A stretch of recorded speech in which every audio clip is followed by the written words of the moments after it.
आज के online class में सभी बच्चों का हार्दिक स्वागत और अभिनंदन है। आज हम लोग कक्षा 11 में संग्रहित काव्य खंड के अंतर्गत महाकवि सूरदास द्वारा विरचित भ्रमर गीत शीर्षक कविता का अध्ययन करेंगे। प्यारे बच्चों, इससे पूर्व के वीडियो में हम लोग भ्रमर गीत के कुछ पदों को पढ़ चुके हैं। आज हम लोग भ्रमर गीत के बचे हुए शेष पदों का अध्ययन इस वीडियो में पढ़ेंगे। तो आइए प्रारंभ करते हैं भ्रमर गीत के पद को।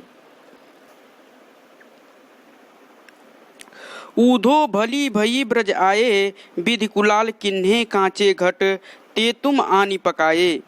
रंग दिन्हो हो कान्य सांवरे, अंग अंग चित्र बनाए। पाते गरे न नयन नेहते, अवधि अटा पर छाए। ब्रज करी अवा जोग ईधन कर, सूरत आन सुलगाए। फूंक उसास बिरह प्रज रन संग, ध्यान दरस सियराए। भरे सपूरन सकल प्रेम जल, छुअन न काहू पाए। राज काज ते गए सूर प्रभु, नंद नंदन कर लाए। प्यारे बच्चों, सबसे पहले इस पद के प्रसंग को हम लोग देखेंगे। प्रसंग में उस पद का मूल भाव क्या है, मूल अर्थ क्या है, उसे हम प्रसंग में लिखते हैं। तो प्रस्तुत पद में ऊधो श्री कृष्ण का संदेश लेकर ब्रज में आए हैं, किंतु ऊधो का कोई भी कथन गोपियों को स्वीकार नहीं है। इसी का वर्णन महाकवि सूरदास जी ने इस पद में किया है। तो आइए इस पद की व्याख्या को देखते हैं। ऊधो भली भई ब्रज आए। गोपियां जो है ऊधो से कहती हैं कि हे ऊधो, आपने ब्रज में आकर अच्छा ही किया। विधि कुलाल किन्हे कांचे घट, ते तुम आनी पकाए। विधि माने होता है विधाता, कुलाल माने होता है कुम्हार, कांचे माने होता है कच्चा, घट माने होता है घड़ा। विधाता रूपी कुम्हार ने हमारे जिन शरीर रूपी घड़े को कच्चा बनाया था, तुम आकर उसे पका दिया है। गोपियां ऊधो से कहती हैं कि हे ऊधो, विधाता रूपी कुम्हार ने हमारे जिन शरीर रूपी घड़ों को कच्चा बनाया था, उन्हें तुमने आकर पका दिया। रंग दिन्हो हो कान्य सांवरे, अंग अंग चित्र बनाए। इस शरीर रूपी इन घड़ों को प्रिय श्री कृष्ण ने विविध रंगों से रंग दिया था और इनके अंग अंग पर अंग अंग चित्र बनाई। कह रहे हैं कि इनके अंग अंग पर विभिन्न प्रकार के चित्र बनाए थे। पाते गरे न नयन नेहते, अवधि अटा पर छाए। श्री कृष्ण के मथुरा चले जाने पर ये शरीर रूपी घड़े हमारे आंसुओं की वर्षा रूपी जल से इसलिए नहीं गल पाए क्योंकि इन पर जो है अवध रूपी अटारी छाई हुई थी। ब्रज कर आवाज जोग ईंधन कर, सूरत आन सुलगाए। आगे जो है गोपियां ऊधो से कहती हैं कि अब आपने आकर संपूर्ण ब्रज को आवा बना दिया है। आवा का अर्थ होता है कुम्हार जिस आवे में अपने बर्तन को पकाता है, उसी को हम लोग आवा कहते हैं। अब आपने आकर संपूर्ण ब्रज को आवा बना दिया है, उस पर योग की चर्चा रूपी ईंधन रखा और श्री कृष्ण की स्मृति रूपी आग को सुलगा दिया है। सूरत आन सुलगाए, करें कि श्री कृष्ण की याद रूपी आग को सुलगा दिया। फूंक उसास बिरह प्रजरन संग, ध्यान दरस सियराए। तब उस अग्नि में, गोपियां कहती हैं कि तब उस अग्नि में हमारे निश्वासों की वायु से बिरह की लपटें निकली, जिससे हमारी शरीर रूपी घड़े क्या हुए, पक गए। फिर इन्हें श्री कृष्ण के दर्शन प्राप्त करने की इच्छा और ध्यान से शीतल किया, अर्थात आपके साथ श्री कृष्ण की चर्चा करने से हमें अपने ध्यान में उनके दर्शन का सुख प्राप्त हुआ। इस कारण विरह से जलते हुए हमारे मन को शांति प्राप्त हुई। भरे सपूरन सकल प्रेम जल, छुअन न काहू पाए। आगे गोपियां उद्धव से कहती हैं कि हे उद्धव, अब यह घड़े पूर्ण रूप से प्रेम के जल से भर गए हैं। गोपियां उद्धव से कहती हैं कि हे उद्धव, ये जो शरीर रूपी घड़े हैं यह प्रेम रूपी जल से पूर्ण रूप से भर गए हैं। छुअन न काहू पाई, आज तक कोई भी इनका स्पर्श नहीं कर सका है।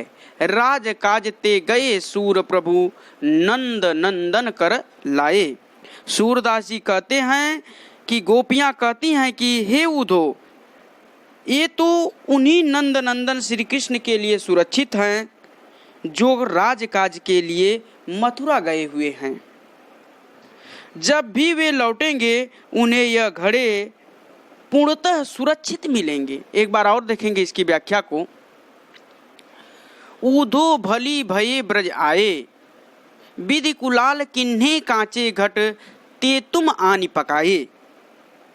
गोपियां जो है उद्धव से कहती हैं कि हे उद्धव, आपने ब्रज में आकर अच्छा ही किया। विधाता रूपी कुम्हार ने हमारे जिन शरीर रूपी घड़ों को कच्चा बनाया था उन्हें तुमने आकर पका दिया। रंग दिन्हो हो कान्य सांवरे, अंग अंग चित्र बनाए।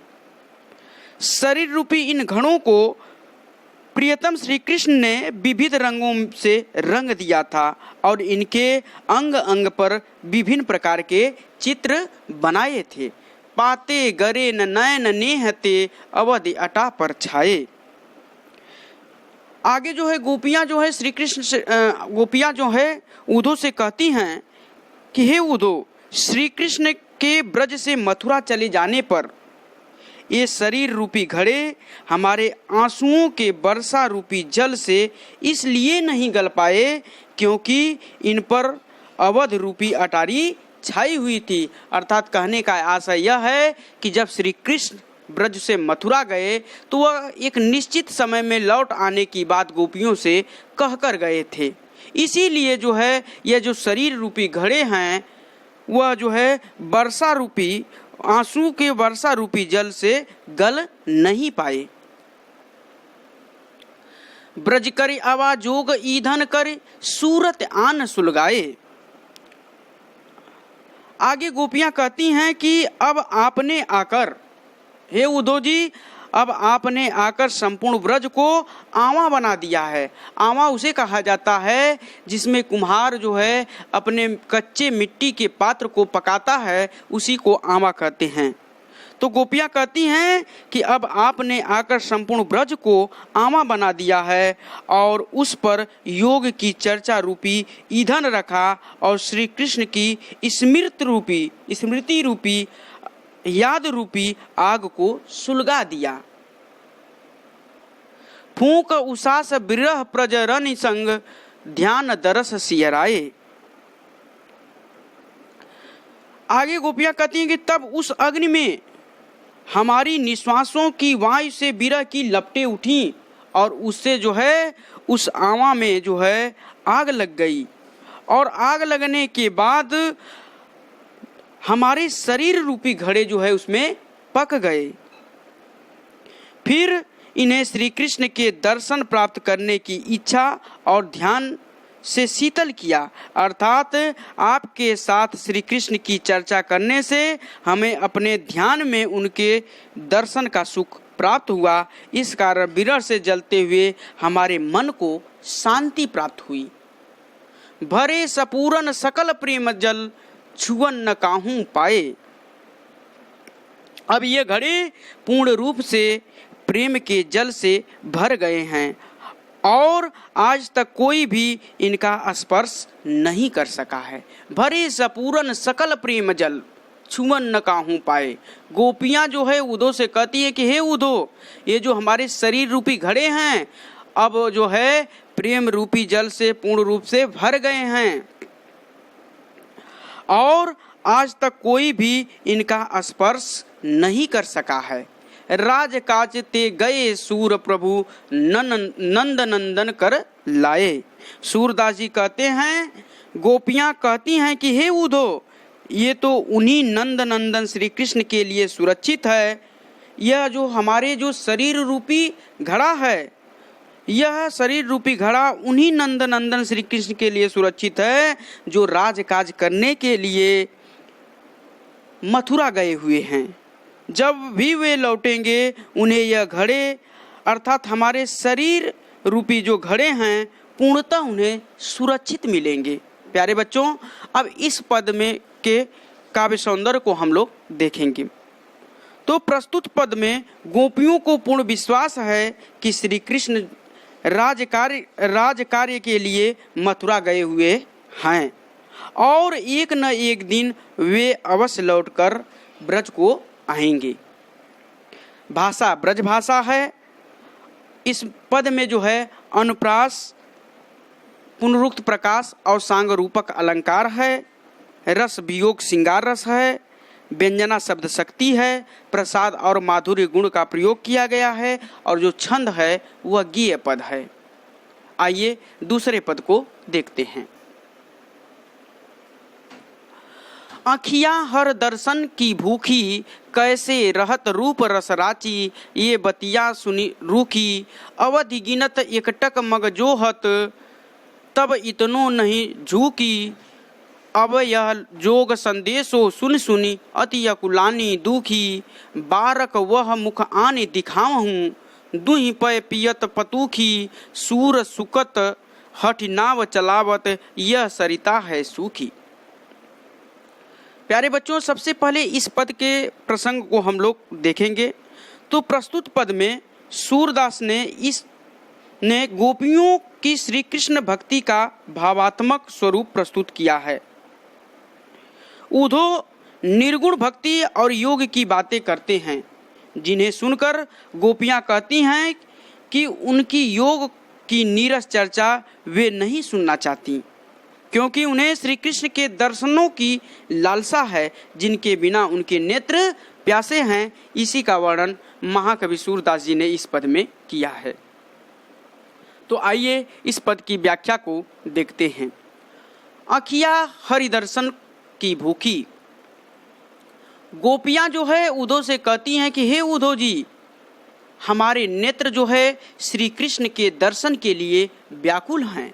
कैसे रहत रूप रस राची, यह बतिया सुन रूखी। ये श्री कृष्ण के रूप और प्रेम में पगी हुई हैं और योग की तुम्हारी नीरस बातें सुनकर यह कैसे धैर्य को धारण कर सकती हैं। अवधि गिनत एकटक मग जोहत, तब इतनो नहीं झूकी। जब ये आंखें श्री कृष्ण के लौट कर आने की अवधि का एक एक दिन गिनती हुई टकटकी बाधे मार्ग की ओर देखकर प्रतीक्षा करती थी, उस समय भी यह आंखें इतनी अधिक दुखी नहीं थी। अब यह जोग संदेश सुन सुनी अति अकुलानी दुखी। जबकि आप जो यह योग की बातें बता रहे हैं, जो योग का संदेश दे रहे हैं, जो उस निर्गुण और निराकार ब्रह्म की उपासना के बारे में बता रहे हैं, इस संदेश को सुन सुनकर हमारे नेत्र जो हैं अत्यधिक व्याकुल और दुखी हैं। बारक वह मुख आने दिखावहूँ, दुई पय पीवत पतूखी।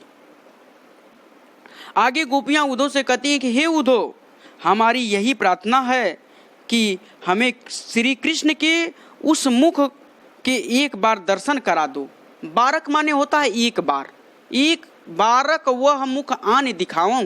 गोपियां जो है उद्धव से कहती हैं कि हे उद्धव, आप सिर्फ एक बार हमें जो है श्री कृष्ण के उस मुख का दर्शन करा दीजिए जिस मुख से वह दूध पय पियत पतूखी, जिस मुख से वह पत्ते के दोने में दूध दूह कर पिया करते थे। पतूखी माने होता पत्ते का दोना।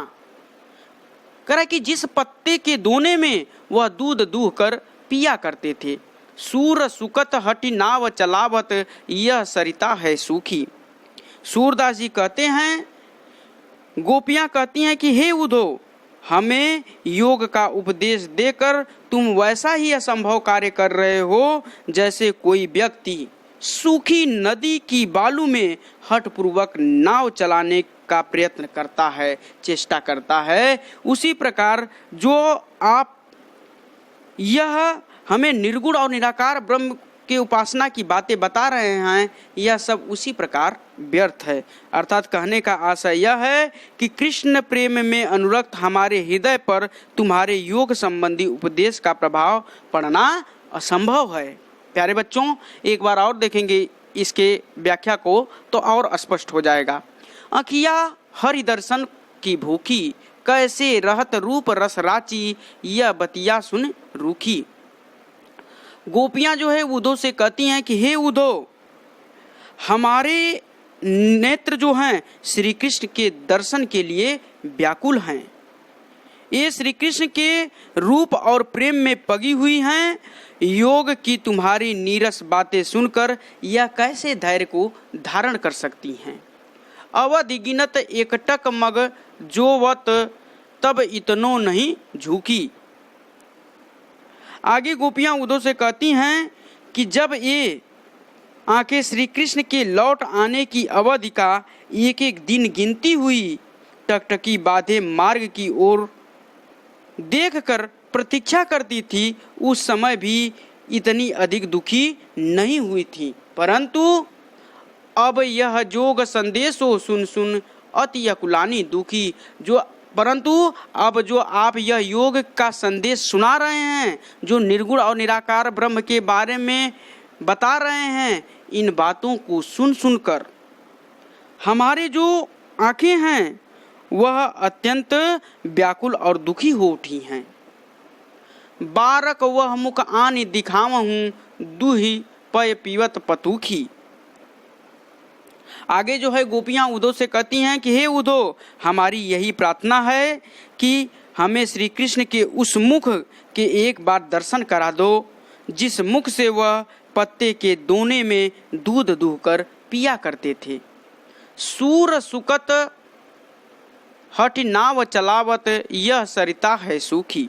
सूरदास जी कहते हैं कि गोपियां कहती हैं कि हे उद्धव, हमें योग का उपदेश देकर तुम वैसा ही असंभव कार्य कर रहे हो जैसे कोई व्यक्ति सूखी नदी की बालू में हठपूर्वक नाव चलाने का प्रयत्न करता है। अर्थात कहने का आशय यह है कि कृष्ण प्रेम में अनुरक्त हमारे हृदय पर तुम्हारे योग संबंधी उपदेश का कोई भी प्रभाव पड़ने वाला नहीं है। प्यारे बच्चों, इस पद के काव्य सौंदर्य को हम लोग देखेंगे। प्रस्तुत पद में गोपियां श्री कृष्ण का प्रेम और रूप रस चाहती हैं, इसीलिए वे योग के उपदेश को व्यर्थ मानती हैं। भाषा ब्रज भाषा है। अलंकार की यदि बात करें तो इसमें निर्दर्शना, रूपकातिशयोक्ति और पुनरुक्त प्रकाश अलंकार है। इसके अंतिम जो पद हैं, दो पद हैं, वर्ण हैं, पंक्ति हैं, ये जो दो पंक्ति अंतिम के दिए गए हैं, इसमें निर्दर्शना अलंकार है। बारक वह मुख आनि दिखावहूँ, दूहि पय पियत पतूखी, सूर सुकत हटिनाव चलावत, यह सरिता है सूखी। इसमें जो है निर्दर्शना अलंकार है। सुन सुन जो आया है, इसमें पुनरुक्त प्रकाश अलंकार है, और इसी पद में जो है रूपकातिशयोक्त अलंकार भी है। यदि हम इस पद में रस की बात करें तो इसमें वियोग श्रृंगार रस है, लक्षणा और व्यंजना शब्द शक्ति है, गुण प्रसाद है, और जो छंद है वह गेय पद है। तो प्यारे बच्चों, आज हम लोग सूरदास द्वारा विरचित जो भ्रमर गीत शीर्षक कविता आपके पाठ में संग्रहित है, इसके सभी पदों को आज हम लोग पढ़ लिए। इस प्रकार सूरदास जो कि आपके पाठ्यक्रम में संग्रहित कवि हैं, इनके जितने भी पद थे आज सभी समाप्त हो गए। इस पाठ से संबंधित जो अभ्यास प्रश्न है, उस अभ्यास प्रश्न पर चर्चा अगले वीडियो में होगी। आज जितने भी पद पढ़ाए गए हैं, इनसे संबंधित जो है व्याख्या की PDF आपको इसी वीडियो के डिस्क्रिप्शन में मिल जाएगी, आप वहां से डाउनलोड कर सकते हैं। आज बस इतना ही, धन्यवाद।